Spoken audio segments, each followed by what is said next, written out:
Hey, welcome back to EHS Concepts. I'm your host, Ryan. Today, you know what today is? Just another episode of EHS Concepts, where we dive deep into the world of environmental health and safety, keep you informed, prepared, proactive. But before we jump into today's topic, some exciting news to share. My brand new book, EHS Concepts, The Ways of Safety. It is a book, okay? It's officially out. It's available right now on Amazon. I'll leave a link below. Go get it. If you've been following the podcast, you know how passionate I am about making safety accessible and actionable for everyone. Frontline workers to executives. This book takes that to the next level. I mean, it's packed with practical strategies, real-world case studies, innovative approaches to building the culture of safety in any organization. Here's your sales pitch. Inside, you're going to find chapters on everything: hazard identification, risk assessments, emergency responses, the planning, integrating EHS into everyday operations. Plus, there's more. Plus, there's tons of tips on leveraging technology for safer workplaces, like using AI for predictive analysis, even some inspiring stories from the field that show how some of these small changes can prevent big disasters. So whether you're a safety pro looking to level up or you're just starting out, this book is your go-to. It's a guide for navigating the ways of safety. Head over to Amazon, search for EHS Concepts, The Ways of Safety by Ryan L. Reinhardt. You know, it's available in hard book and it's available in paperback. You know, buy it, give me a review, appreciate it. But today's episode, thank you for looking at this, right? Okay. Today's episode, though, I want to reach out, a shout out to those of you that don't have a platform or would like to come on a platform. Try to get my notes over here. And, all the discussions that are about, EHS, SHE, EHES, OSH, safety and health, and all the other plethora of terminologies that surrounds our profession, right? So I want to personally invite you all, to be a guest on this podcast. Now, I do have an example of a script that I send out, so you kind of expect the format, but it is not an end-all be-all, as sometimes, as you know, in our profession, these conversations can drift, go down rabbit holes, and then promptly get back and on the road and down the highway, or the hallway, I guess, depending on how you're driving. So today's episode is that reach out. It is that shout out to those of you who may not have a platform, or maybe you have a podcast you'd like to, vice versa, whatever, might not. Discuss that all that is EHS, or however alphabetical order you want to put that in, So that's it. That's all I'm about today, is saying hello. I've got some things I got to edit and put up and get it out to you guys. I've had some other interviews. Been busy with clientele. If you guys know how it is. But all the topics associated with what we do is on the table. Everything I say. I want to grab my notes here. I want to be able to cite some things here. But if you got a particular gripe or grievance, we all do, let's talk about it. You got a safety hero story, whether it's your own or someone else's that you worked with or something that you helped, let's talk about it. You want to debate certain concepts, Heinrich's pyramid, let's rumble, and any other certain concepts, systems, where our safety profession is going or should go, or all the bombardment we have, whether you're on LinkedIn or any other professional sites that just blah, and we can talk about everything associated with that. Anything that we do, and all topics are on the table for discussion. If you've got a particular,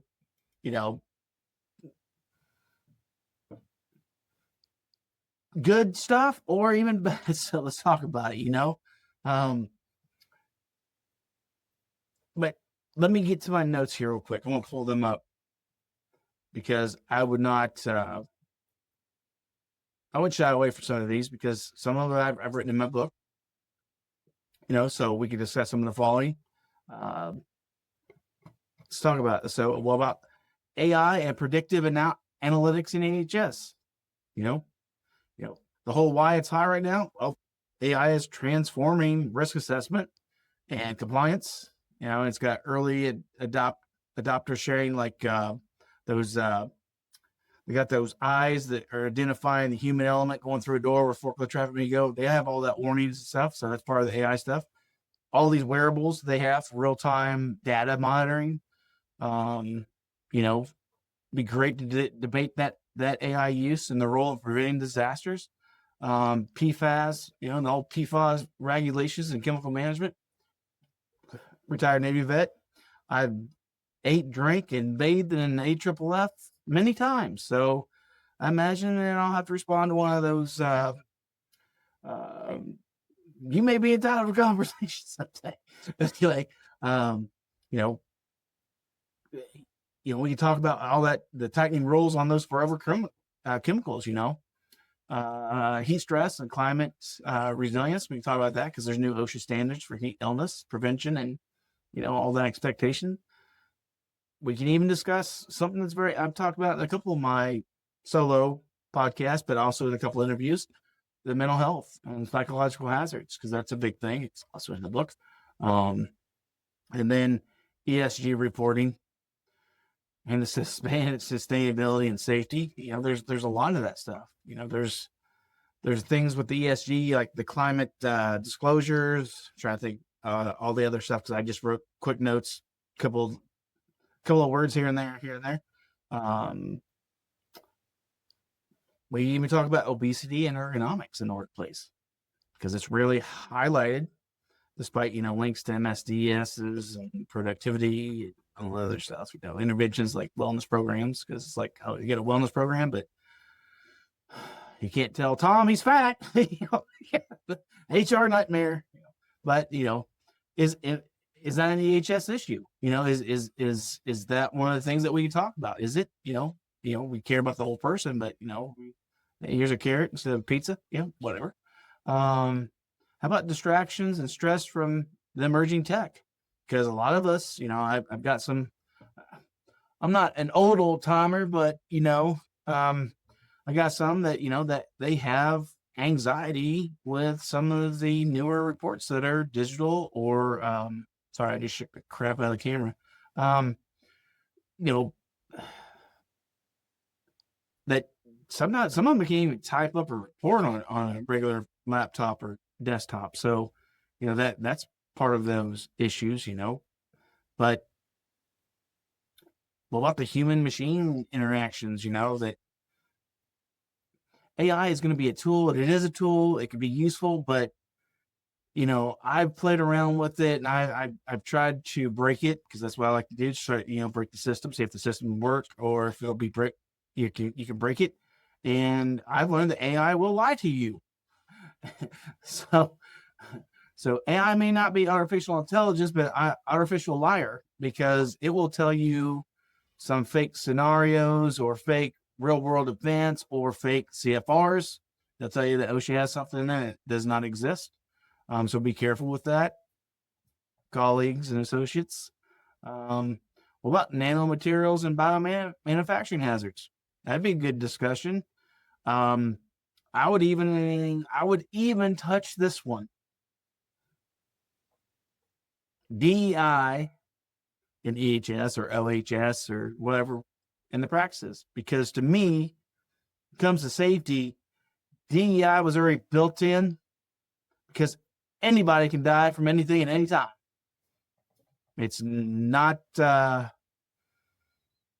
particular in its choice, or you know what I'm saying. Anyway, what about foodborne illness, toxic healthcare environments? Just something that we could talk about. We could because sometimes I do in the healthcare part, from the environmental health and safety. Sometimes I don't deal with the healthcare part of things, but what about lingering impacts on safety protocols from some of the stuff that happens? Especially after the post pandemic, and we all had to fight that good fight of jab or no jab, and then what OSHA can mandate. I was on the part that let the companies know, like, OSHA can't mandate this. This is illegal. Said, if you remember how the EP got their quote unquote PP spanked for overstepping their boundaries. I love Cesar Millan, rules, boundaries, expectations. You need to know them, and especially if you're a government entity. I mean, it's just one of those things. We got to know OSHA and the EPA and the DOT stuff, but guess what? they can't overstep their boundaries. And if you don't know the difference of what they can do and can't do, well, you know what? You might want to read a book. So, guys, there's so much more because I wrote a whole bunch of different stuff, and some of it I can't read because I'll handwrite stuff and put it on my computer, and then I try to read it back, and not the best handwriting. So anyway, but yeah, I would look forward to having come on here, reach out, put all the links to everything to reach out. But most importantly, it's 378 pages. Included in this is some personal stories, some actual insights, but also has its own safety manual, my style. And just so you know, I am a dark humor, sarcastic individual, and it comes out in this book. My first book, not so much. The Integrated Safety Excellence. It is more of a textbook, no nonsense, no humor. Not really me being alive, but this is my baby, and she's completely alive. And it's funny. Have you ever done something or read something, or you wrote something yourself, and then you read it and you're like, oh man, that's pretty. So that's very awesome. I'm just asking if you've had that experience, because I've had the experience a couple of times. You're like, oh, I forgot I said that, because there's some tricky phrases and stuff I say in there. But besides having my own version of a safety manual in here, there's over 300 prompts for in-field style toolbox talks. Instead of the boring ass, someone sitting there reading it. Retired sailor. My dad was a sailor. Got uncles a sailor, so I can cuss 4 times more than anybody else can. Anyway, excuse me. Anyway, back to the topic. These prompts are for any field supervisor, whether in manufacturing, construction, you name it. They're able to take what I've developed and actually have a real meaningful conversation instead of a check in the box toolbox talk. You don't have the DOT drivers if they're at a facility that doesn't have nothing to do with their job, and their 4th floor they got to have double hearing protection. Well, they never go to the 4th floor. They back the truck up. Sometimes they may help overload it. Most of the time they can use the restroom, grab a drink, eat some chips, sit in the break room, whatever. You know what I'm saying. But so these will help in those situations no matter what the field is. They're awesome. Utilize them, use and abuse them. That's how we get for safety. We use and abuse all the time. But yeah, thank you guys. If you saved this long, 13 minutes or so, appreciate it. Looking forward to some discussions. I do have some other people lined up. I do have some people that I've interviewed that I got to edit videos. That is the biggest time for me, because I'm not the best at doing that editing and stuff, but I'm learning, and then I'll learn something and forget it in a couple weeks. But that's just how life is. You learn something, and if you don't use it, you lose it, and then you have to relearn it. But I enjoy this profession, and I hope if you're an EHS or if you're EHS adjacent, even if you're HR, come on now. We won't punch you to. I mean, we will hug you. No, we can't do that either. So we'll just say we love you all. We want you safe. We want everybody happy and healthy. I know it's something that's said a lot, but honestly, I don't want anybody to get hurt or die at work. I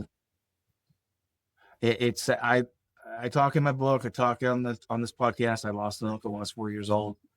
If Lockout Tag had been in 1978, he'd still be alive, but that's not what happened. That was my first death when I was a child. That affected me greatly.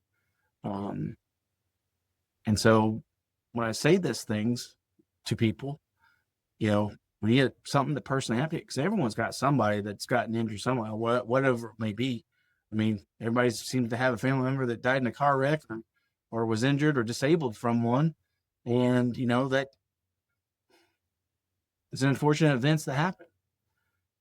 But if there's a way that we have a system at work where we don't get hurt, that's what everybody in EHS does. I don't care what alphabet soup that you say it is, SHE, whatever, occupational safety and health, whatever it may be. Us in the safety field, we do not want anybody hurt or injured. And we don't need the cops. We don't need safety cops. And if you got somebody that is, chapter and verse of OSHA, I feel for you. We have to know it for what we do. But we don't have to preach it. We can find ways of making it digestible. The what behind the why or the how from the who or the what, right? So that's what we need to do. And some people miss out on that. And some people that try to do that in our field get stepped on by certain entities in the organization. So, and that needs to stop. So you got a kick-ass safety team, man, show them some love. Okay. They need it. They need to hear it. Even if you're scared of them, they still need the love. Okay. We want you going home. You need to want them to be there to help you go home. Okay. So that's me. That's my however many minutes this is. Appreciate the watch. And if you will, subscribe if you can. Because I know sometimes it's not, safety isn't always your discussion, but I hope to bring more humor. I might be doing some different parts out of my book on this podcast, but just stay safe, live blessed, hang in there. Cat on the clothesline, but talk to you later. Thank you.